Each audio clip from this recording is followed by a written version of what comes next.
The San Antonio Light, October 8, 1925, seeks annulment on ground that her husband is a woman.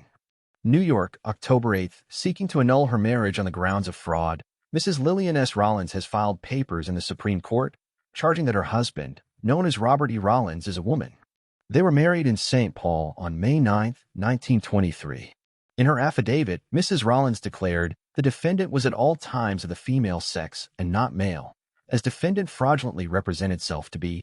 A small amount of additional information appeared in the October 8, 1925 issue of the St. Paul, Minnesota Pioneer Press, which states that Robert was a vaudeville performer who performed under the stage name Billy Tempest. Additional details are filled out by a Sunday, January 3, 1926 article in the Ogden, Utah Standard Examiner, credited as being written by Johnson Features Incorporated. This news story says that Billy Tempest performed as a singer, dancer, and female impersonator.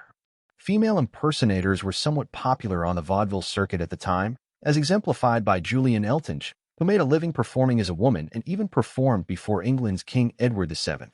Billy Tempest would sing and dance on the vaudeville stage, then take off his wig to reveal that he was a young man. He had an extraordinary vocal range, singing in a high soprano and then a baritone. He also won a legion of female admirers by doing an impression of the Prince of Wales, the one who later became King Edward VIII and then abdicated his throne to marry an American. Anyway, Billy would never allow himself to be alone in a room with any of his female admirers, and that apparently included Lillian S. According to the Ogden Standard Examiner, Lillian and Billy had one public date and a brief kiss before Lillian announced her intentions to marry Billy.